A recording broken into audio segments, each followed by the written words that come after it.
Hello અને નમસ્કાર મિત્રો, કેમ છો બધા? મજામાં ને? મિત્રો, હું મહેતા ફરી એકવાર સ્વાગત કરું છું તમારું તમારી પોતાની ચેનલ પર. મિત્રો, આપણા શરીરમાં આ એક માત્ર વસ્તુ એવી છે કે જેનું રોજે રોજ સેવન કરશો ને તો વિટામિન B12 ની ઉણપ ક્યારેય પણ નહીં થાય. જી હા મિત્રો, આપણા શરીરમાં જુદા જુદા સમયે જુદા જુદા પ્રકારની ખામીઓ ઉદ્ભવે છે અને આના માટે કોઈ ચોક્કસ પ્રકારના વિટામિન્સ કે પછી મિનરલ્સ છે તે જવાબદાર હોય છે. મિત્રો, ત્યારબાદ આગળ વાત કરવા જાઉં તો આજકાલ આપણા જીવનમાં ઘણી બધી એવી ગંભીર બીમારીઓ પણ છે કે જેના માટે કોઈ ચોક્કસ પ્રકારના વિટામિન્સ કે મિનરલ્સ છે તે જવાબદાર છે. જેમ કે બ્લડ પ્રેશર છે, ખરજવું છે, તેની સાથે સાથે ત્વચાને લગતા રોગો છે, હૃદયને લગતા રોગો છે કે અન્ય ગંભીર બીમારીઓ છે, તેના માટે કોઈને કોઈ વિટામિન્સ અથવા તો મિનરલ્સ જવાબદાર છે. અને જો આ વિટામિન્સ કે મિનરલ્સની પૂર્તિ કરી દેવામાં આવે તો તે સમસ્યા છે તેને જડમૂળમાંથી દૂર કરી શકાય છે. મિત્રો, આજના આ વિડીયોમાં હું તમને લોકોને જણાવવાનો છું 5 એવા વિટામિન્સ અને મિનરલ વિશે, અને સાથે સાથે એ પણ જણાવવાનો છું કે તેના કારણે કેવી કેવી ખામીઓ છે તે સર્જાઈ શકે છે. આ ઉપરાંત મિત્રો એ પણ વાત કરીશ કે આ વિટામિન્સ અને મિનરલ્સ કઈ કુદરતી એવી વસ્તુઓ છે કે જેમાંથી આપણને મળી આવે છે અને તેનું સેવન કરવામાં આવે તો આ ખામીઓને આપણે લોકો પણ સરળતાથી દૂર કરી શકીએ છીએ. મિત્રો, ભારતમાં રહેતા લોકો વિશે વાત કરવા જઈએ તો ભારતમાં રહેતા લોકોમાંથી ઘણા એવા લોકો છે કે જેમનામાં વિટામિન ડી ની ઉણપ જોવા મળે છે. અભ્યાસો મુજબ કહેવા જાઉં તો ભારતમાં રહેતા લોકોમાંથી 75% લોકો એવા છે કે જેમનામાં વિટામિન ડી જેટલું હોવું જોઈએ તેનાથી તેમનું સ્તર છે તે નીચું છે, અને તેની સામે વિટામિન ડી છે તે આપણા શરીર માટે એટલું જ વધારે જરૂરી બની જાય છે. મિત્રો, તમને જણાવી દઉં કે જો વિટામિન ડી ની ઉણપ તમારા શરીરમાં પણ સર્જાય તો તમારા હાડકાઓ છે તે ધીમે ધીમે નબળા પડવા લાગે છે. તેની સાથે સાથે તમારા સ્નાયુઓ છે તેનો વિકાસ પણ ઘટે છે અને તે પણ સમયાંતરે નબળા બને છે. આ ઉપરાંત મિત્રો વાત કરવા જાઉં તો વિટામિન ડી ની ઉણપ જે લોકોમાં હોય છે તે લોકો પણ ઘણીવાર એવું કહે છે કે અમે સારામાં સારો ખોરાક લઈએ છીએ, પૂરતી માત્રામાં ઊંઘ પણ લઈએ છીએ, છતાં પણ શરીરમાં આખો દિવસ થાક લાગેલો રહે છે, થાક જાતો જ નથી. મિત્રો, વિટામિન ડી ની ઉણપમાં કોઈ કાર્ય કરવાની ક્ષમતા રહેતી નથી અને આ સમસ્યા જો લાંબો સમય સુધી રહે તો અંતે તે વિટામિનની ઉણપ આપણા શરીરમાં સર્જાવા લાગે છે. હવે મિત્રો, જો તમને લોકોને પણ સાંધાઓનો દુખાવો રહે છે, તમારા પગના સ્નાયુઓમાં ક્રેમ્પ પડે છે, અથવા તો આખો દિવસ સુધી તમને લોકોને પણ થાકનો અહેસાસ રહે છે, તમે આખો દિવસ થાકેલા રહો છો પૂરતી ઊંઘ લીધા પછી પણ, તો બની શકે કે તમારા લોકોના શરીરમાં પણ વિટામિન ડી ની ઉણપ સર્જાવા લાગી હોય. જો મિત્રો વિટામિન ડી ની ઉણપ તમારા શરીરમાં પણ હશે તો એવું બની શકે કે તમારી રોગ પ્રતિકારક શક્તિમાં પણ ઘટાડો થશે અને તેના પરિણામ સ્વરૂપે તમે લોકો અવારનવાર બીમાર પડવાની શક્યતાઓ છે તેમાં વધારો થઈ જશે. સાથે સાથે ઘણીવાર લોકો એવું કરે છે કે સાંધાઓ અને હાડકાઓનો દુખાવો રહેતો હોય તો તેઓ ભરપૂર માત્રામાં કેલ્શિયમનું સેવન કરે છે, પણ મિત્રો તમને જણાવી દઉં કે કેલ્શિયમના પણ યોગ્ય શોષણ માટે વિટામિન ડી છે તે ખૂબ જ વધારે જરૂરી છે. હવે વિટામિન ડી ની ઉણપ જો સર્જાવા લાગે તો તેનું માનસિક સ્વાસ્થ્ય એટલે મગજ પર પણ નકારાત્મક અસર છે તે જોવા મળે છે. તેની સાથે સાથે મિત્રો વાત કરવા જાઉં તો વિટામિન ડી છે તેની શરીર પર અન્ય અસરો પણ આપણને જોવા મળે છે. મિત્રો, જો તમારા સ્વભાવમાં પણ ચીડિયાપણું આવી ગયું છે અથવા તો તમારો મૂડ પણ વાતમાં ઓફ થઈ જાય છે તો બની શકે કે તમારે લોકોએ તમારું વિટામિન ડી નું લેવલ ચોક્કસથી ચેક કરાવવું જોઈએ. પણ આપણે લોકોને એવો પ્રશ્ન ચોક્કસથી થઈ શકે કે ભારત જેવો દેશ કે જ્યાં 12 મહિના સૂર્ય ઉર્જા આપણને પૂરતી માત્રામાં મળી રહે છે, તો ત્યાં શા માટે આ પ્રકારનું કારણ બની શકે એટલે કે વિટામિન ડી ની ઉણપ સર્જાય છે? તો મિત્રો, તમને લોકોને જણાવી દઉં કે વિટામિન ડી છે તે કઈ રીતે આપણી ત્વચા બનાવે છે. તો જ્યારે પણ આપણી ત્વચા છે તે સૂર્યના સંપર્કમાં, સૂર્યના પ્રકાશના સંપર્કમાં આવે છે ત્યારે આપમેળે તે શરીરમાં વિટામિન ડી બનાવવા લાગે છે.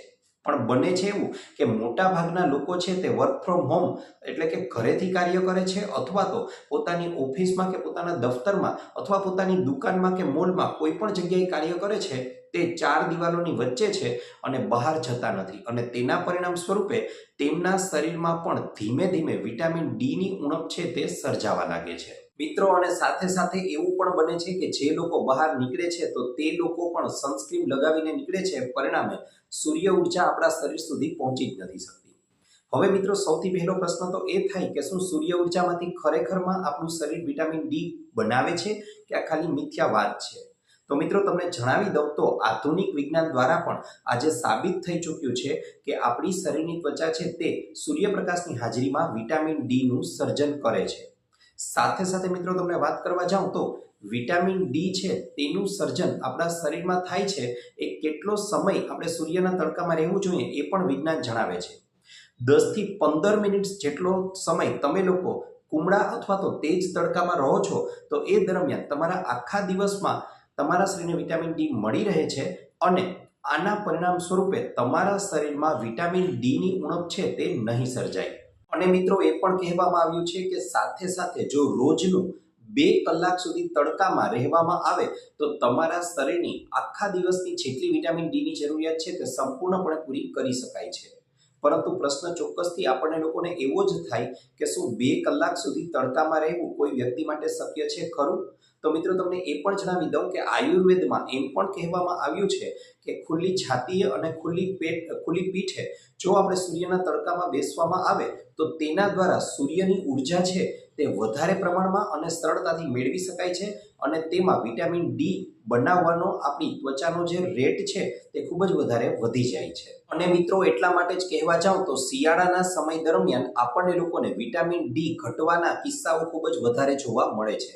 પણ સાથે સાથે એવો પ્રશ્ન થાય કે શું માત્ર સૂર્યમાંથી જ આપણને વિટામિન ડી મળે છે કે અન્ય કોઈ એવા ફળો કે શાકભાજી પણ છે કે જેમાંથી આપણે લોકો વિટામિન ડી મેળવી શકીએ છીએ? તો મિત્રો તમને જવાબ જણાવી દઉં કે બહુ ઓછા સોર્સ છે પણ છે ખરા. કયા છે તે જણાવી દઉં તો સૌથી પહેલા તો તેમાં નામ આવે છે મશરૂમ. જી હા મિત્રો, મશરૂમ તમે સીધા જ પકાવીને ખાઈ લો છો તો તેમાંથી તમને વિટામિન ડી નહીં મળે. પણ જો આ જ મશરૂમને તમે લોકો 1 કલાક સુધી તડકામાં સૂકવી અને પછી ખાવ છો તો તમારા શરીરમાં 1000 ઇન્ટરનેશનલ યુનિટ જેટલું વિટામિન ડી છે તે મળી શકે છે. સાથે સાથે વાત કરવા જાઉં તો તેને 8 કલાક સુધી તડકામાં તપાવી અને પછી આ મશરૂમનું સેવન કરશો તો 45000 ઇન્ટરનેશનલ યુનિટ જેટલું તમને લોકોને વિટામિન ડી છે તે આમાંથી મળી શકે છે. સાથે સાથે 14 કલાક સુધી આ મશરૂમને તડકામાં તપાવી અને પછી એનું સેવન કરવામાં આવે તો 2,67,000 ઇન્ટરનેશનલ યુનિટ જેટલું વિટામિન ડી છે તે તમને મશરૂમમાંથી પ્રાપ્ત થઈ શકે છે. મિત્રો એટલા માટે જ આગળ વાત કરવા જાઉં તો વિટામિન ડી ની ઉણપને દૂર કરવા માટે આપણે લોકો સૂર્યના તડકાની સાથે સાથે સારી એવી માત્રામાં મશરૂમનું પણ સેવન કરવું જોઈએ. પણ મશરૂમનું સેવન કરતા પહેલા એને 1 કલાક ચોક્કસથી તડકામાં રાખજો કે જેથી પૂરતી માત્રામાં વિટામિન ડી છે તેને પણ આપણે મેળવી શકીએ. પણ માત્ર વિટામિન ડી લેવાથી ફાયદો નહીં થાય, તેની સાથે સાથે વિટામિન કે યુક્ત ખોરાક પણ લેવો જોઈએ. કારણ કે વિટામિન કે યુક્ત ખોરાક લેશો એટલે શરીરમાં કોઈ પણ જગ્યાએ કેલ્શિયમ છે તે જમા નહીં થાય. હવે વિટામિન કે કેમાંથી મળે છે તો લીલા પાંદડાવાળા શાકભાજી છે, ફળો છે, જુદા જુદા પ્રકારના ડ્રાય ફ્રૂટ્સ છે.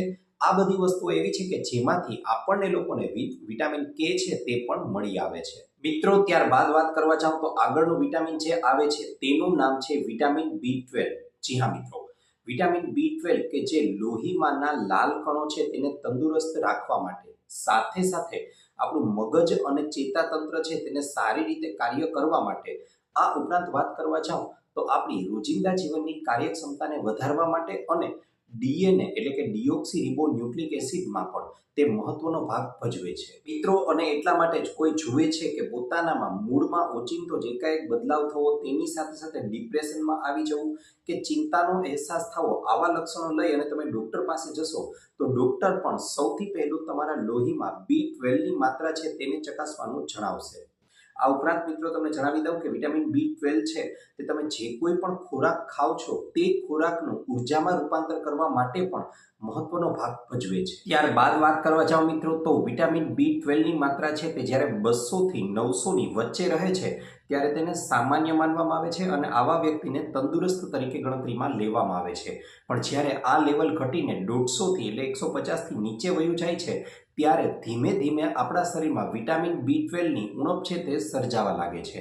સામાન્ય રીતે શાકાહારી લોકો છે તેમનામાં વિટામિન B12 ની ઉણપ છે તે જોવા મળે છે. તો ઘણીવાર એવું બને છે કે સારો અને પૌષ્ટિક ખોરાક, બધા પોષક તત્વો યુક્ત ખોરાક ખાવા છતાં પણ વિટામિન B12 ની ઉણપ સર્જાય છે. તો આના માટેનું મુખ્ય કારણ એ છે કે આપણા શરીરમાં જરૂરી બેક્ટેરિયા જે હોવા જોઈએ કે જેના દ્વારા B12 નું નિર્માણ થાય છે તે બેક્ટેરિયાની માત્રા ઓછી હોવી, નહિવત હોવી અને તેના પરિણામ સ્વરૂપે આવું બને છે. મિત્રો, આ ઉપરાંત વાત કરવા જાઉં તો એવા લોકો કે જેઓ નિયમિત રીતે એન્ટાસિડનું સેવન કરે છે તેમના શરીરમાં પણ વિટામિન B12ની ઉણપ સર્જાઈ શકે છે. સાથે સાથે વાત કરવા જાઉં તો જો તમને ડાયાબિટીસ છે અને ડાયાબિટીસની પણ અમુક ચોક્કસ પ્રકારની દવાઓનું સેવન કરો છો તો પણ તમારા શરીરમાં વિટામિન B12ની ઉણપ સર્જાઈ શકે છે. સાથે સાથે મિત્રો, તમને કદાચ જાણીને નવાઈ લાગશે પણ તમે નિયમિત રીતે આરઓ એટલે કે રિવર્સ ઓસ્મોસિસનું પાણી પીવો છો તો તેનાથી પણ તમારા શરીરમાં વિટામિન B12ની ઉણપ સર્જાઈ શકે છે. શા માટે? કારણ કે આરઓમાંથી જ્યારે પાણી પસાર કરવામાં આવે છે ત્યારે તેમાંથી જરૂરી મિનરલ્સ અને તેની સાથે સાથે કોબાલ્ટ જેવા તત્વો કે જે વિટામિન B12 માટે ખૂબ જ મહત્વના છે તેને દૂર કરી દેવામાં આવે છે. મિત્રો, આરઓ પાણીનો વધારે પડતા ઉપયોગથી તે આપણા શરીરમાં સારા બેક્ટેરિયા છે તેની માત્રામાં ઘટાડો કરે છે અને તેના પરિણામ સ્વરૂપે આપણા શરીરમાં વિટામિન B12ની ઉણપ સર્જાવા માટે જવાબદાર બને છે. સાથે સાથે વાત કરવા જાઉં મિત્રો તો આપણા શરીરમાં વિટામિન B12ની ઉણપ ન થાય, ખાસ કરીને શાકાહારી લોકોમાં વિટામિન B12ની ઉણપ ન સર્જાય એટલા માટે તેમને આથાવાળો ખોરાક છે તે ખાવાનો આગ્રહ રાખવો જોઈએ. જેમ કે ઈડલી છે, ઢોકળા છે, આવી વસ્તુઓ ખાવાથી પણ વિટામિન B12ની ઉણપને દૂર કરી શકાય છે. ઉપરાંત મિત્રો, વાત કરવા જાઓ તો તમે રોજના ઢોસા છે, દહીં છે, દૂધ છે, આવી વસ્તુઓનું પણ સેવન કરશો તો તેનાથી પણ તમારા શરીરમાં વિટામિન B12ની માત્રામાં વધારો કરી શકાય છે. રોજનું 1 ગ્લાસ દૂધનું સેવન કરવામાં આવે તો તેમાંથી આપણા શરીરની 50% વિટામિન B12ની ઉણપ છે તેને નિવારી શકાય છે. સાથે સાથે તમે જો દહીંનું પણ રોજે રોજ સેવન કરો છો તો તેનાથી B12ની ઉણપને તો ઘટાડી જ શકાશે પણ તેની સાથે સાથે તમારા શરીરની અંદર સારા બેક્ટેરિયા છે તેનું નિર્માણ પણ થવા લાગશે. સાથે સાથે વાત કરવા જાઓ મિત્રો તો સરગવાના પાન. જી હા મિત્રો, સરગવાના પાન ખૂબ જ સરળતાથી તમને તમારા આજુબાજુમાં મળી રહેશે અથવા તમારા પોતાના ઘરમાં પણ મળી રહેશે. આ સરગવાના પાન છે તેની સુકવણી કરી અને એક હવાચુસ્ત એરટાઇટ ડબ્બાની અંદર ભરી લેવાના છે. પછી જ્યારે તમે રોટલી બનાવો છો, દાળ બનાવો છો, શાક બનાવો છો તેમાં તમે લોકો રોજે રોજ 1-1 ચમચી પણ ઉમેરી ને તેનું સેવન કરવાનું શરૂ કરી દેશો તો શરૂ કર્યું ત્યારથી 3 મહિના સુધી પછી સેવન કરો અને 3 મહિના પછી બ્લડ ટેસ્ટ કરાવીને જોઈ લો મિત્રો, તમારા આશ્ચર્યનો પાર નહીં રહે. કારણ કે તમારા શરીરમાં ઘટેલું વિટામિન B12 હતું તેની ઉણપને સંપૂર્ણપણે તે દૂર કરી દેશે. ત્યાર પછી મિત્રો વાત કરવા જાઉં તો ત્રીજા નંબર ઉપર જે જરૂરી અને મહત્વનું મિનરલ્સ આવે છે તેનું નામ છે ઝીંક, જે આપણા શરીર માટે ખૂબ જ મહત્વનો ભાગ ભજવે છે.